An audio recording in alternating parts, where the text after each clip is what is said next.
Bulleted and numbered lists are used to make information stand apart from other text and to emphasize key points. They're also a good way to communicate a flow of information. We might use this feature when creating instructions, outlines, or even priority lists. Bullets are usually solid symbols in front of each item in a list. They make text easier to read and easier to remember. Lists with 3 or more items are good candidates for bulleting, such as a list of car buying tips or a list of health benefits.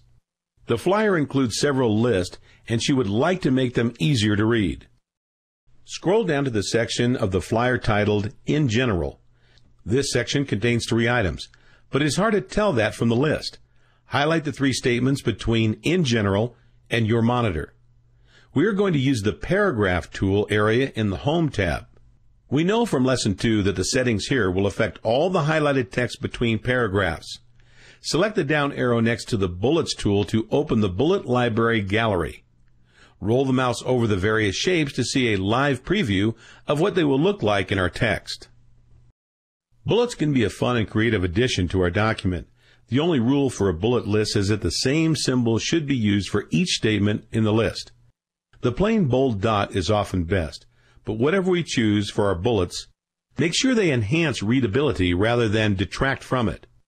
Keep the size of a bullet in scale with the type it introduces. We don't want a large bullet to dominate the text, but a small one may not catch and direct the eye, which is its purpose. What if none of these bullets catches our fancy? We have other options. Choose the Define New Bullet option at the bottom of the gallery. With the symbol button, we can choose from an expanded list of bullet icons for our document. Click it, and the number of symbol choices available for our bulleted list increases. Simply highlight a symbol and click OK. Our bulleted list can also have pictures. Select the Picture button. As we scroll the picture options, we see the many small icons that can be used. We can also use the Import button to bring in more pictures from our hard drive or even search for more styles from the web. We will come back and try this in a second, but for now, click Cancel. Choose the Font button. Here we can set font, style, and size, color, and effects that are specific just to our list. For now, we'll stick with the traditional bullet. Click Cancel to close the Font Settings box, and cancel again to close the Define New Bullet dialog box. Click the down arrow next to the Bullet tool again, and choose the solid black dot option. Word automatically puts a bullet at the beginning of each sentence in the highlighted area and indents the material. Let's have some fun with the next section, Your Monitor. We are going to use a small picture of a monitor as the bullets for these statements. Highlight the statements under this heading. Click the down arrow next to the Bullet tool and select Define New Bullet to open the dialog box. Click the Picture tab. None of the pictures here are of a monitor, so we will need to import one. We have a picture of a monitor in the practice lesson file, so click Import. Navigate to the practice lesson files folder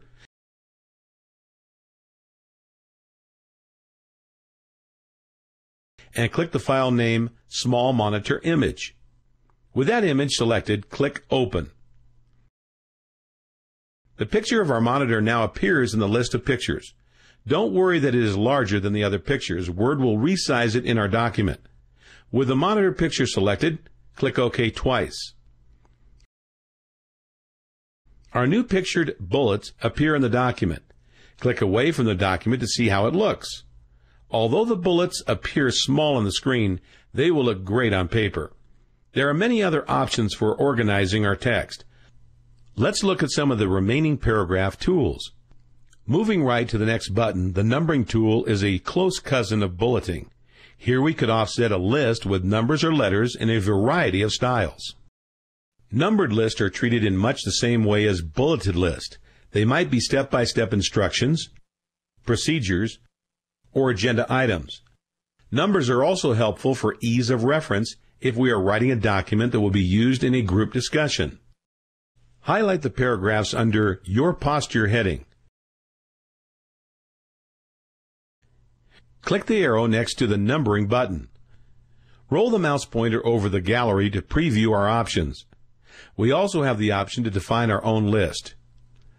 Choose the Define New Number Format option at the bottom. Click the Font button. This is the same box that we opened a moment ago from the Bullets tool.